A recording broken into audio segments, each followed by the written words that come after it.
Your Notre Dame live stream will begin soon. Thanks for watching.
Your Notre Dame live stream will begin soon. Thanks for watching.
Your Notre Dame live stream will begin soon.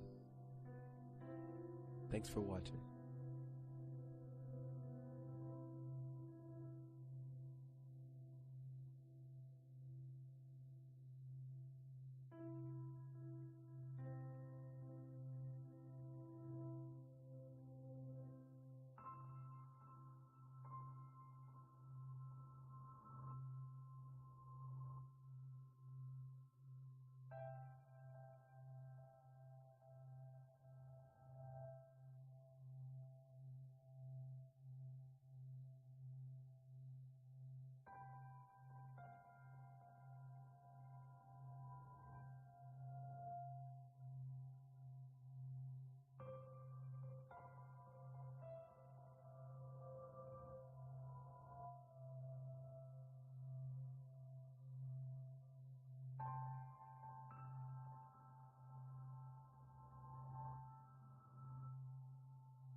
Your Notre Dame live stream will begin soon. Thanks for watching.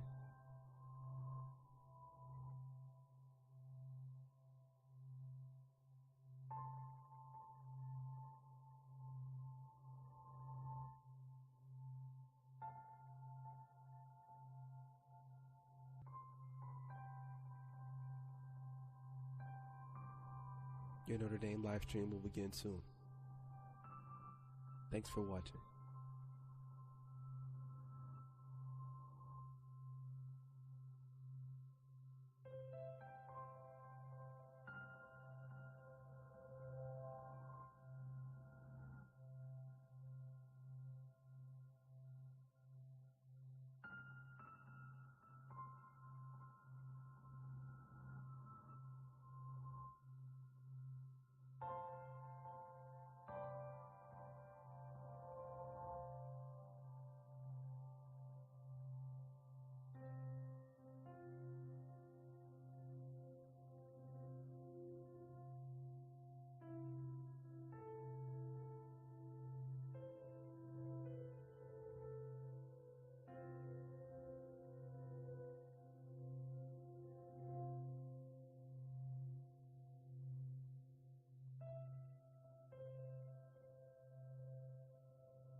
Your Notre Dame live stream will begin soon.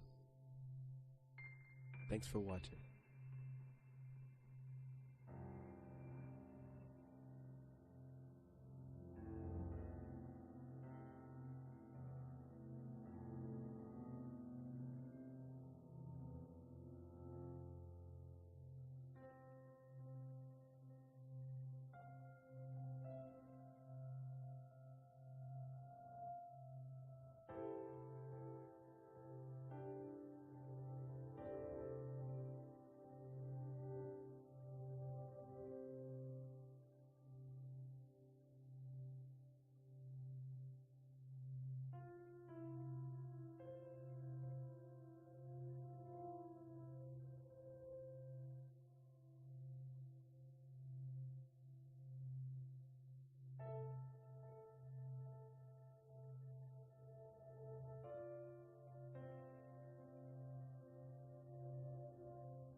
Your Notre Dame live stream will begin soon.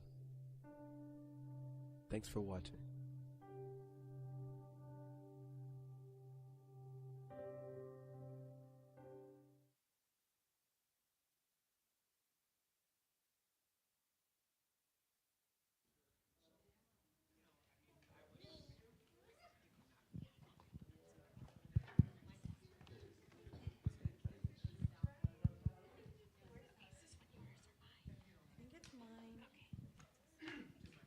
Hello, hello. We're going to get started because we've got a live audience at home waiting for us. So hopefully more folks of the 166 people who RSVP'd for this, hopefully they will come in because we moved to a larger room for them. So tell your friends to watch this if you can text them. But we're going to get started. My name is Paloma Garcia Lopez, and I am the Associate Director of the Institute for Latino Studies.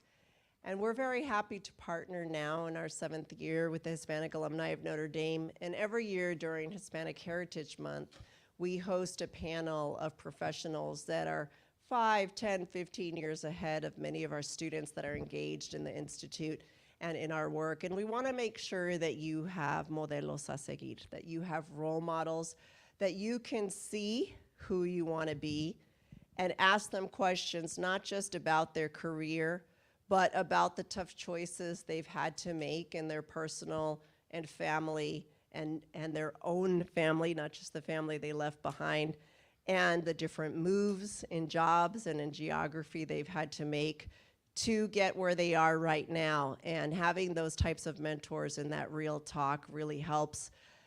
Instead of talking to ourselves in our own heads, right, as we try to make decisions and discern what next steps are. So moderating our panel today is Dr. Carlos Gomez Meade. He's originally from Brownsville, Texas, and after graduating with his bachelor's degree here at ND, he returned to Texas for his medical degree. After med school, he completed 2 residencies and a surgical fellowship in Florida, and he practices as a skin cancer and reconstructive surgeon and specializes in cutaneous oncology at his private practice in Tulsa. He lives there with his wife and 3 children. He frequently hosts students and, helps them along their journey to become doctors. And he was elected board chair in 2023. And he's actually the director of alumni relations, but I talked to him so much, I feel like he's the chair of the board. So we've been working on this for several months and excited to be here with all of you and bring this panel from Zoom into the actual room. And we're live streaming. It's on our website, the link. Han's also pushing this out on social media. So please share it because it can be rewatched and held and used for advice in perpetuity for your peers. So with that, I'll hand over the mic to Dr. Meade. Thank you, Paloma. Thank you. Thank you. So an easy way, just as a tip, if you want to start brainwashing your children to come to Notre Dame, just bring them to events like this. I brought my Lucas here, and and it's such an honor to be here, and especially among these panelists here. Some of them I'm meeting for the first time, and for example, Gregorio and I, we've known each other since our days here at Notre Dame, and it really is one of these life comes full circle moments for me to be able to serve as a moderator for this panel. But really, it's a reflection of all of us and the pride that we have of being graduates of Notre Dame and how it's kind of modeled our life for the days after. And so in order to stay on track, and by the way, thank you to Paloma and ILS for helping us coordinate this. About a year ago, we did this via Zoom, and I told the rest of the Hispanic Alumni Board members, I said, you know, I think people are pretty burnt out on Zoom. We should try to do this live next year. And we were like, wow, that's going to be quite a venture to get people on campus, you know, that usually don't live in the area and this kind of thing. And so thanks to Paloma, she was really the driving force of this happening here tonight. So we're really excited to be able to do it. Yep, round of applause for her. Thank you. So what we're going to do is we're going to kind of do a series of questions. We're going to run through these. And we're going to start by just a quick bio. I'm going to kind of go down the row here. I'll start with Gregor, so we're just going to kind of come down the row. Graduated 2004, and he kind of has had a really dynamic career between corporate development, investment banking, and was even in engineering for a while. After Notre Dame, he graduated with his MBA from Duke's Fuqua School of Business, and currently serves as the head of corporate development of Latin America at Nord Anglia Education. So round of applause for Gregor here for coming. Sandra lives here currently nearby and has served a very such an amazing role in director of retail dining within campus, overseeing 16 food establishments here. Her family is originally from Mexico, but has had restaurant businesses here in South Bend.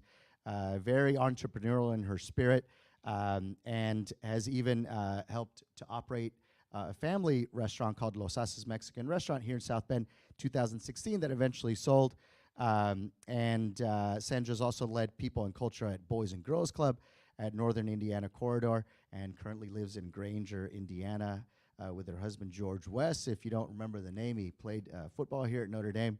And so round of applause for Sandra for being on the panel here, a graduate of 2009.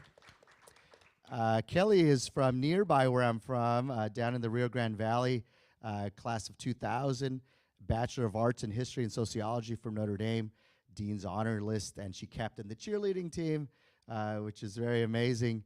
I always find it, you know, obviously the rigors of academia here at Notre Dame and how people can really have another full-time job being either cheerleading or sports. It really is amazing how, you know, I barely had time just enough to make, you know, just the right grades in pre-med, but just admire people like Kelly.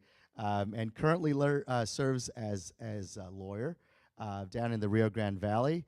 And she's an avid runner, and they have 2 daughters, who and her husband, who are coming to the weekend events as well. So round of applause for Kelly. And finally, Blanca, class of 2006, also native Texan from Fort Worth, daughter of Mexican immigrant parents, and first-generation college graduate, which is also pretty amazing to see. And she went on to, after Notre Dame, complete her master's degree in school counseling from Texas Wesleyan. And she is currently a dedicated bilingual counselor with the Fort Worth Independent School District, and she serves as a mentor and volunteer with the Latinas in Progress program for the past 5 years. So round of applause for Blanca. All right, panelists, so here we go. So keeping it brief as possible, we're just going to start with Blanca and work our way down, okay? So what specific committee or group were you involved with as an undergraduate, and what are you involved with now in your current career, such as a committee or board or community organization? We mentioned one, but maybe you can go into more detail. Yes, let me try to remember them. I think I suffered from over-involvement and then just trying to keep my grades up, right? But my passion was always, I found it here. I did a work-study program with Casa de Amistad. So I worked with them while I was at Notre Dame, their youth program and adult education classes. And on campus, I was involved with Mecha and Coro Primavera and La Alianza. And I did several programs through the Center for Social Concerns in partnership with ILS, I think. The Border Issue Seminar, the Mexico Seminar, Urban Plunge. You weren't kidding. No. And I led the Mexico Seminar my last 2 years at Notre Dame. So I took a group of students to Oaxaca to learn about culture, indigenous roots, political activism. So my Notre Dame experience was really rich. And that's how I found a path, to a career eventually. And now I'm heavily involved with a group in Texas. It's called Hispanic Women's Network. And I've been involved with them since I finished my master's program because I felt like I could dedicate the time. We have a Latinas in Progress program where we mentor 100 high school seniors, and we do monthly workshops with them and college visits. And my husband's here, he knows that takes up a good chunk of our time because I'm mentoring and hosting them at different colleges, but it's something that I really love to do. Very good. Yeah, wow. If you were over involved, I certainly was under involved the last year. Kelly? Sure, as you mentioned, I participated at the Notre Dame cheerleading sport. You mentioned, Dr. Meade, that I participated in cheerleading, and there are other sports. Cheerleading is a sport, just to clarify. Yes, yeah, no, of course. Yeah. So that was a major component of my collegiate experience, which was really great. And currently, locally in the county, I participate with the County Bar Association, and for the non-lawyers, that's the bars, the group of lawyers that associate with one another. It's called a bar. It's not a reference to a location. And also our local city chamber of commerce. So I was reflecting as I was driving up here, one of the takeaways from Notre Dame to me was there was an emphasis on giving back to one's community and participating and being a leader in your community. And it really was not until in the last 10 years since that really sunk in for me. And so I would encourage anyone to start early because your voice is an important one in whatever community you live in. So Very good. Thank you, Kelly. Sandra? So I was one who actually had to work a lot while I was in school just to, have spending money and pay my cell phone and gas money and all that. So I actually worked in town starting really since October of my freshman year up until almost the time I graduated. I worked at LaSalle Academy in South Bend, tutoring advanced bilingual students. And so because of that, I think my involvement on campus was not as much as I wanted it to be, but I did participate in La Alianza. So I remember going to their meetings and planning all kinds of cultural events and just networking, with other Latinos on campus. And through them really tried to stay involved with Latin expressions every year, whether it was from a planning perspective, and then participated in it one year with a good friend of mine, Yamil, who's actually back on campus as faculty as well. And I also, within my dorm, tried to help with like the party planning committee and taking on leadership roles and like planning dorm dances and that. But I did, I tried to broaden my circles and spend time with different groups. I joined a group called Project Fresh. I don't know if anybody knows what that is, but did a little bit of hip hop dancing, which again just helped me meet all kinds of really cool people who I still stay in touch with now. So I'd also like to echo that sentiment of, start early, learn to manage your time with not only the responsibilities in your schedule, but also like, what do you like to do for fun, right? And how do you meet new people and making sure you incorporate that. Now I am actually on the board of directors of La Casa de Amistad, so it's so cool to hear you were involved with them as a student. I've been on their board, gosh, I think going on 5 years now. And I also lead a couple HR committees, so not only for my organization with Boys and Girls Club, but also for a nonprofit in Chicago called Scholarship Chicago that help students get to college and everything that means. Very good. Wow. Very impressive. Yeah, thank you. Gregor? Good evening. Thank you, Carlos. Thank you, the Instituto for Latino Studies, for organizing this event. To your question, Carlos, I was wondering more. I was a member of LASA, the Latin Association of Latino Student, what is it? Latino Association of Student, what is it? LASA, what is that? Latin American Student Association, thank you. And we organized events to showcase the Latin heritage. Sometimes we organize, for example, meals with Latin flavor, and I remember we also organize social events, and we encourage people to speak Spanish. And I remember one trip, we coordinated a trip to go to Chicago and attend a concert from the Mexican singer Luis Miguel, Carlos' favorite. Yeah, it was very successful. Yeah. Nowadays, well, I regret not being able to participate more, in these programs. But I was majoring in engineering, and I had a very busy schedule. And I'm trying to keep up with dean's list and grades and all that. So yeah, it was difficult. Nowadays, I still have a busy schedule. I try to balance, the work-life balance. I have 2 daughters, so it's challenging. But I help at church. There is a ministry for homeless, and sometimes we collect food for them, clothes for them, and prepare food sometimes. And also, I work in the education sector. So I feel like I'm giving back to the community as well by doing that. Yeah. Thank you. Very good. And I don't know if if I said this to begin with, but Grego's originally from Guatemala. And so when he was a freshman, I was a senior. He was in ZOM, I was in Keenan. And so again, we kind of have remained friends ever since, been in each other's weddings and et cetera. But so we're going to move right along in the interest of time. So we're going to have a kind of a rapid fire, 3 minutes for each panelist. So the question is, and you have to, it's kind of difficult because it's a little bit of a challenge. Most of the time our mentors are often family members, right? It's my grandma or my aunt or, a sibling, parents. So non-family members, who's your career mentor, right? And so who kind of came into your life and kind of pushed you or maybe pulled you or opened a door closed for you or closed the door for you that kind of redirected, your life and where you're at now? Gregor? Oh, no family members, right? Yeah, non-family member, yeah. Okay. Well, I've had many mentors throughout my career. There was one in particular who had a great impact in my career. His name was Jorge. After graduating from Notre Dame, as Carlos mentioned, I did 5 years of investment banking. 5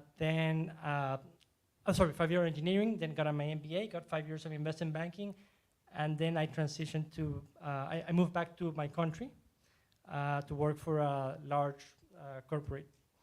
And it was a challenging transition because I was transitioning not only from investment banking to corporate, which they have a very different dynamic, but also I changed cultures from working in the US to going back to Latin America. So the company offered me a executive coach to help me transition, and I accepted. It was the best decision I could have made. And that was Jorge. So we used to meet once a week, and we had follow-ups later on to track how I was progressing with my adaptation.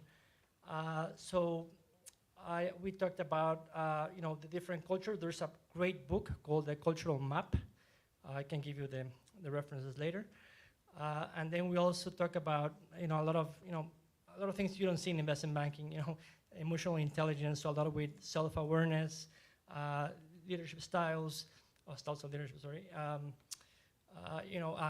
Assertive communication, meditation, a lot of tools that really helped me throughout my career. So I'm still in contact with him. Whenever I need guidance or help, I call him. And I work now in a global company, so I have coworkers that start from India, London, all over the place. and I try to be a mentor for them and help them transition, to the company culture and so on. Very good. Sandra? It is hard to pick just one. I think that with different seasons of your life, there are different people that impact you in big ways, right? And so for me, the first one that comes to mind is my high school counselor, Miss Antoinette Tayden, because she's the one that really pushed me to Notre Dame. I was just like, I want to go to a good school close to home, which was Chicago. And she was like, you have to go to Notre Dame. I'm like, never heard of it. And she almost fell off her chair. She was such a fan, and she was just integral, right? My parents didn't speak the language. They were immigrants. They were very supportive, but they were not guiding any of this. And she helped me every step of the way. So I credit her because I got here, right? Which led to my career. It's led to me meeting my husband, right? I live here now. I worked for Notre Dame for 7 years.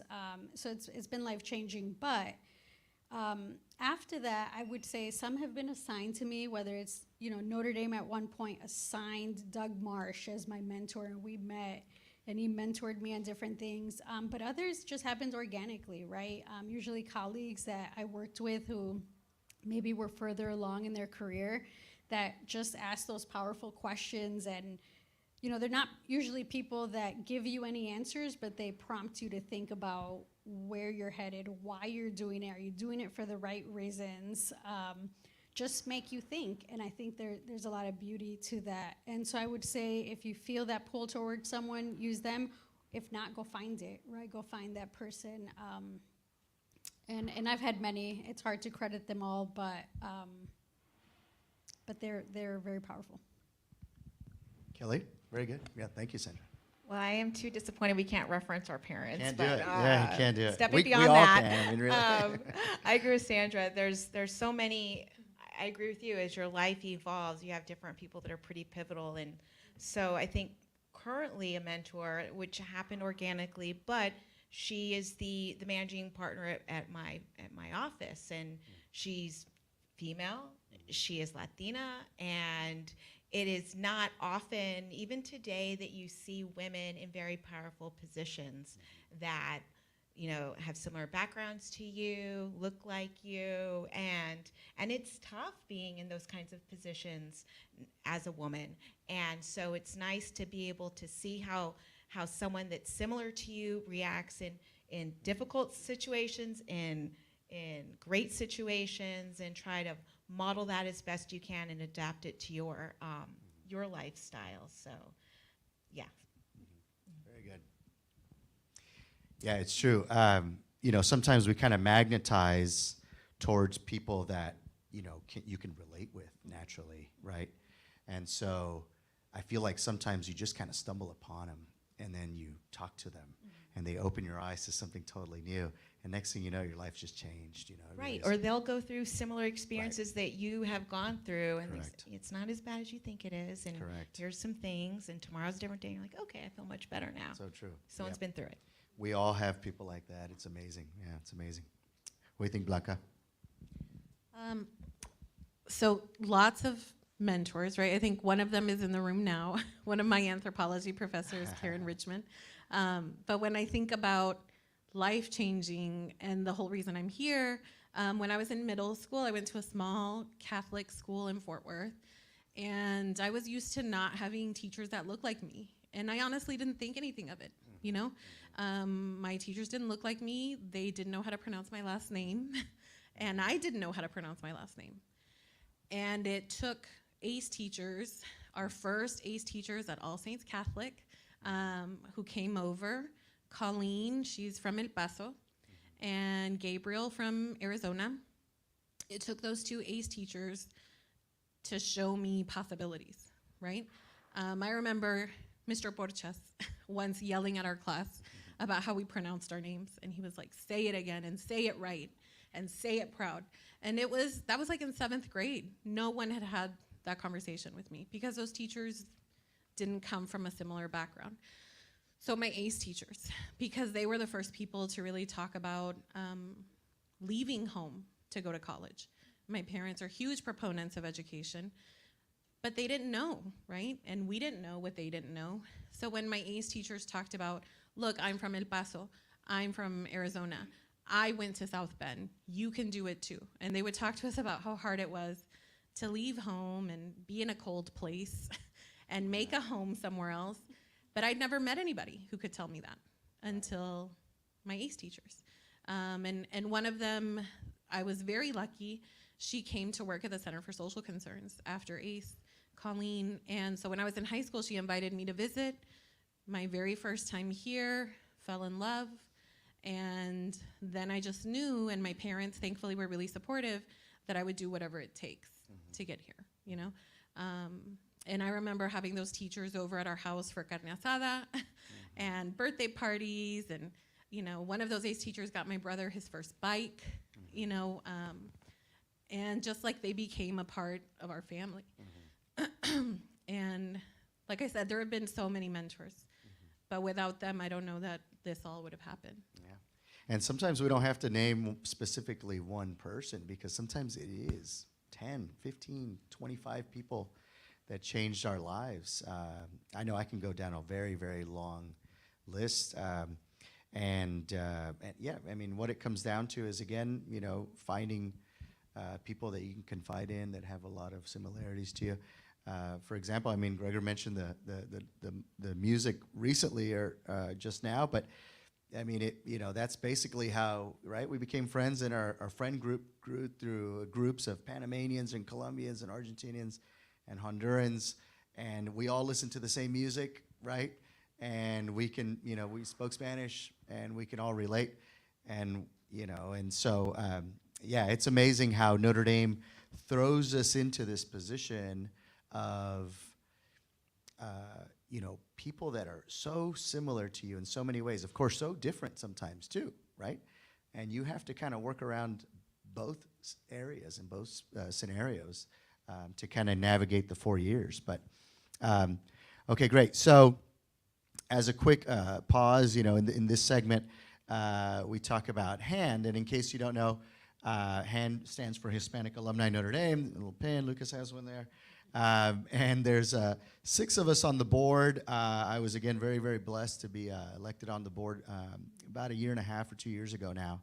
And we have meetings on campus a couple times a year. And it's something that's just so amazing, because you kind of get to see behind the curtain of how Notre Dame functions, right, for alumni. And so we have meetings on campus with all the alumni that are coming from literally all over the world. And we have meetings with them. And then we have the national meetings as well. And our mission in HAND, it was originally established in 1994 as kind of an advisory board. What do you do if you're Hispanic and you graduate from Notre Dame? Do you have connections that you can make? Again, people that, you know, you can relate to. And that's basically our role. And we start from the students that are currently on campus, and we work our way into the alumni of however many years, and we have an outreach and say, hey, listen, if you want to come back on campus, my big proposition has always been from day one is just get people back on campus. That is so important. It's one thing I can speak for myself that I didn't really make the connection. You kind of feel distance from the university, but when your feet are on these holy grounds, that your life kind of changes, and you say, I want to be a part of this again, right? Like, why was I not a part of this since I graduated? And so my big thing is to get, you know, people like Gregor and Kelly and everyone else back on campus, you know. And so once you do that, your kind of eyes open. It's like, oh my gosh, this is such an amazing place. So that's our role on HAND. In case you have any other, by the way, we have awesome merch that we sell that are very unique. I thought I saw one back there. Maybe not. It says Los Irish, hecho in South Bend. If you haven't seen that shirt, I'm telling you, that should be the shirt, all right? Yeah, it is. We've got hoodies, we've got vests. It's amazing. And so if you have questions about how to get, you can talk to Paloma or myself. You Venmo it, and we ship it to you. It's amazing stuff. But anyway, the best merch on campus. Even non-Hispanic alumni, by the way, want the Los Irish hoodie or the shirt. It's something amazing. But anyway, okay. So now we're going to keep it, again, rapid fire, 2 minutes. Final question. What lessons have you learned as you built your career? It's a very broad question. I know I can go on for 45 minutes about the lessons I've learned that built my career. But let's keep it, if you can, couple sentences. What lessons, and let's just say, what lessons did you learn on campus, being at Notre Dame, on these grounds, that you remember that really kind of just changed the way you saw how everything was going to be outside of this Notre Dame bubble, right? So let's kind of go random now. How about you, Kelly? Sure. You don't have to make straight A's to be a success in life. True. I Very mean, true. Very true. I tried unsuccessfully to be a doctor, Dr. Meade, my first 2 to 3 years, and then I was like, that's enough. Let's be history and sociology, and things have worked out okay for me. So it's okay. There's many paths to success and many definitions of success. And now I have bags under my eyes, and you don't. Yeah. So that's my 2-minute answer. Yes. Very good. How about Sandra? How about you, Sandra? Oh, so many. Oh, so many. You hear this all the time, but I realize the power of networking. So much of what happens in life is who you know. And not even like in a friend capacity, but like who can make an introduction for you, right? So a lot of power to that. And sometimes it's the people you least expect it, right? So keep that in mind. I would also say that I learned that there is a standard of like what you should do or what you think your parents want or what society wants you to do. And then there's like that inner moral compass that's kind of guiding you. Mm-hmm. And I've learned that when you live in alignment with that intuition and what's right for you, the timing and what it is and how you follow it, everything goes better, right? And it's, I was so worried about GPA because that's what got me here as an undergrad. I got my first C here. I was devastated. And then years and years, a decade later, I get my master's. I'm juggling that with a full-time job and 2 kids, and I graduate with a 4.0 from a different university. So all that say, Notre Dame is very hard. So the last lesson is give yourself some grace, right? Things that seem like a really big deal, you know, get some perspective 5-10 years from now. What are the things that really matter, and focus on that. Right. Very good. Blanca?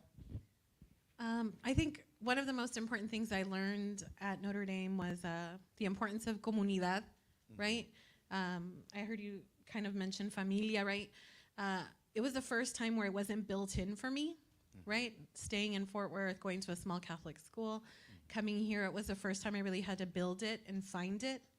And it's what got me through and what helped me thrive. So really the value of that, of finding your people, finding your passion, whether it's your work study, your classes, getting involved in too many groups and finding people that love those same things. But those are the fondest memories I have. And then as an adult, I was gonna say as a grown-up, as a grown-up that I am, also finding that, right? Once I left Notre Dame, finding my comunidad and finding what I'm passionate about and how much fulfillment you can get from that, whether it's in your career or outside of your career, right? With your spare time. And I mean, those friendships are the strongest in my life, right? Because we have so much of that in common and we're striving for something together. Very good. And I can tell you, the networking thing is huge. And that's a thing, you know, we have this like cliche here, right? 4 for 40, but I think now they call it something less like 4 for the rest of your life. I don't know, something like that.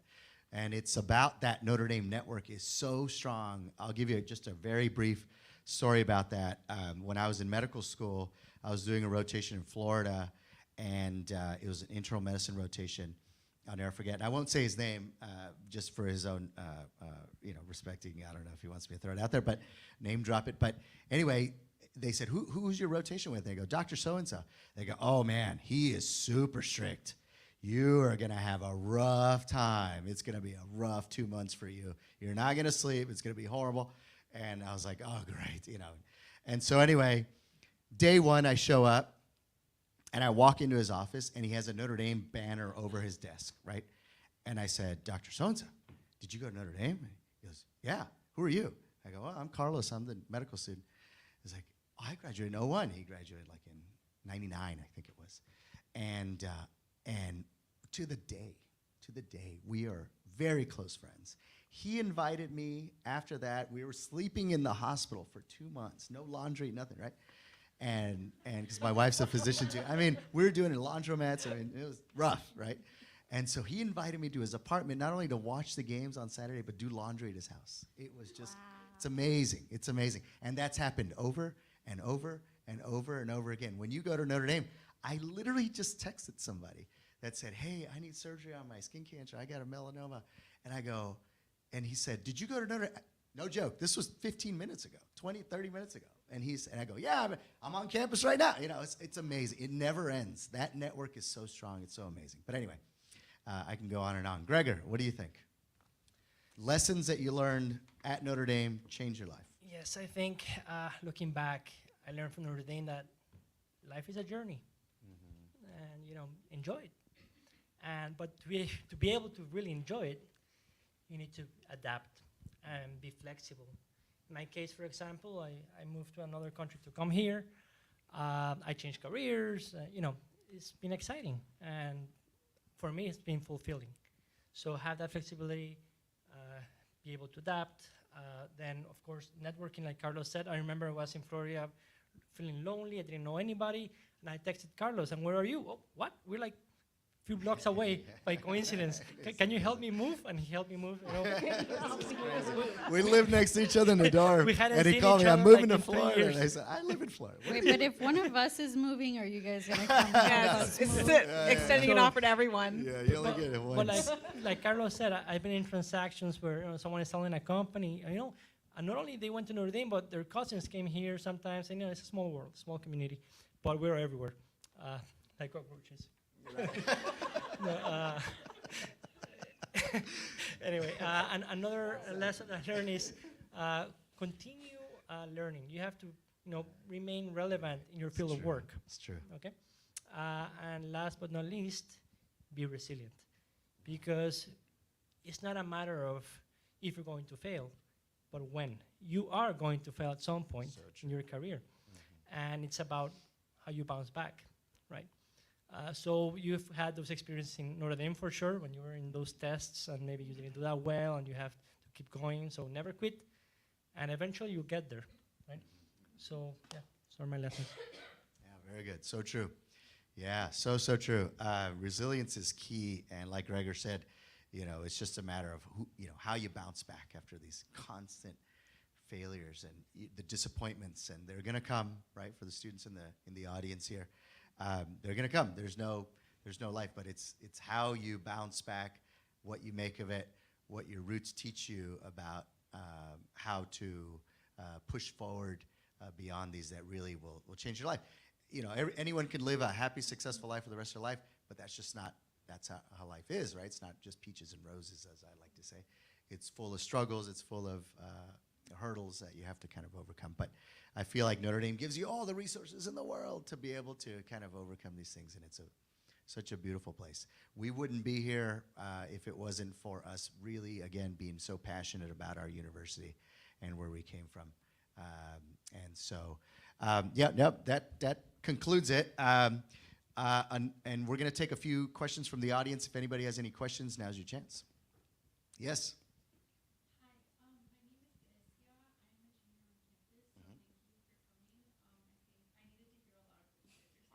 Good, yeah. Thank you for coming.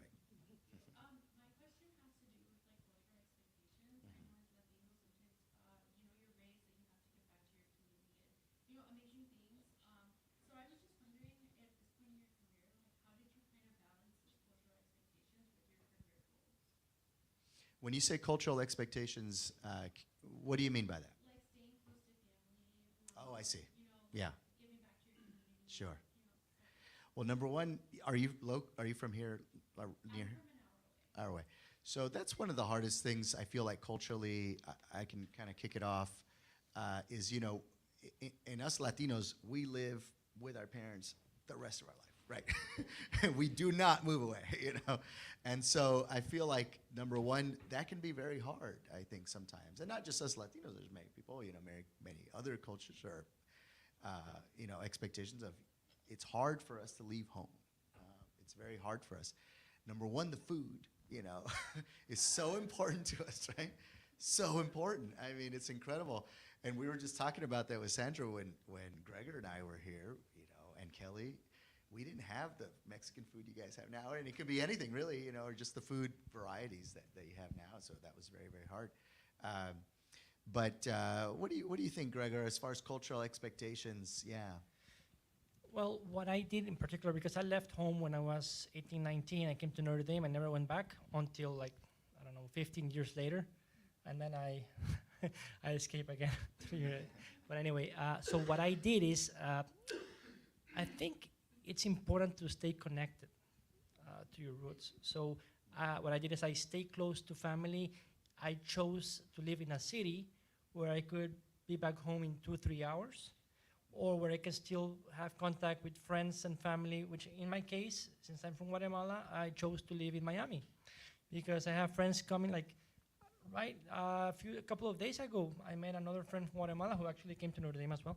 He was visiting Miami because for me, Miami is like a port. You know, a lot of people from, my friends from Notre Dame from Honduras, they stop by Miami everywhere they go. Our friends from Colombia, so I chose that spot because it's easy for me. Same if I want to go back home to visit my parents, is relatively close. So I stay close, but at the same time, I have some distance. So I can choose, you know, if I want to stay close 1 month or far away. So that's kind of my decision. Anybody else in the panel have anything about cultural expectations and how you kind of bear that, right? A little bit, Gracia, like about how you kind of bear that while you're at school and maybe outside of school? I mean, I live in the lower Rio Grande Valley, which is like the closest thing to us is Mexico. And it is a beautiful place to live. You should go visit. You've probably heard of South Padre Island. Okay, well, it's around that area, right? So in that area, family is number one. You know, no matter what profession you have there, if you tell your boss, you know, I've got a quinceañera practice that I need to go for my daughter or whatever, they're like, go, we'll catch up later. So it's a matter of maybe where you're living. I think that's important, who you surround yourself with. Professions too. I mean, if Dr. Meade says I can't finish the surgery, I have a quinceañera, they probably say no to him, right? But and a lot of the hard grinding work is also, I did probably the first 10 years out of school too, where maybe my priorities weren't where my family wanted them to be, right? But they understood the long-term goals. So that's probably a very indirect answer or confusing answer to your question. Maybe Sandra should have answered. I did a terrible job because I just moved my parents here to me to fix that. No, We're but moving. I think my answer is it's hard, and any change is hard, and all you can do is communicate openly and give people a little bit of space and grace, knowing that they may respond to it emotionally, and that's okay because I think it comes from a place of love. Do what you can to stay connected, right? Visiting, calling. And I think time helps, you know, it helps. At first it's new and it's different and it's not what we expected and why are you doing this? But with time, I think especially when good comes out of the decisions that you've made, the right people that really care for you usually will come along, even if they need time to adjust. So again, that's like staying true to yourself, setting healthy boundaries where, like, I can't make every decision based on what my family thinks I should make, but that doesn't mean that I'm gonna be cutthroat career, family doesn't matter, and like, how do you strike a balance? Yeah, and I think at some point you gotta break through these barriers, right? I mean, that's gonna be life. You have to push through and, you know, make your own mold, right? I mean, this is who I am.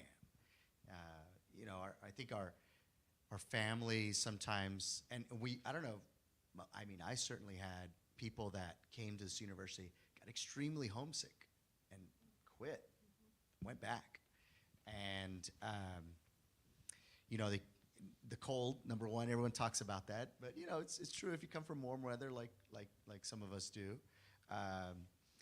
But there's many great universities that are in cold weather, let's be honest, you know, and so that should never be an excuse. I think just, you know, instead of cultural expectations, I think it's like you set your own expectations. Like, who are you?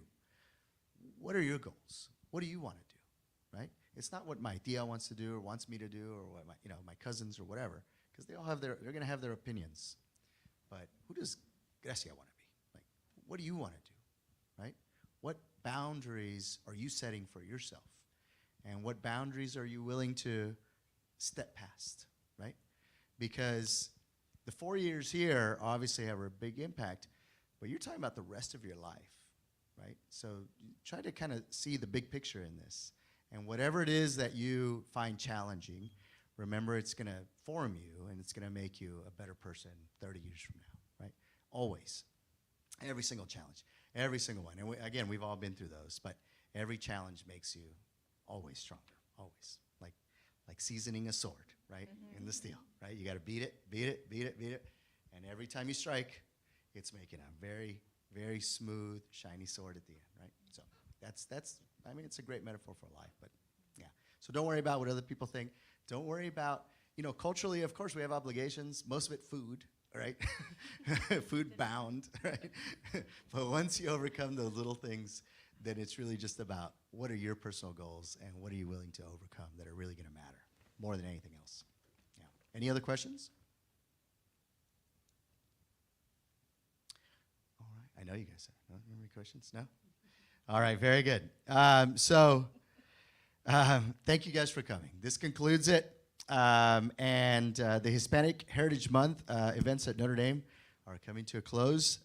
If you visit latinostudies.nd.edu, you can view any of this month's talks. And you can email latino@nd.edu to sign up to be mentored by any of us. That's one of the things that we kind of signed up for too, is we're mentors to any students, and we're available, questions or anything else. Okay. Thanks again to ILS, and thanks again to Paloma for putting this together. Thanks for the panelists for making the trip and for being here. And thank you very much. Have a good night.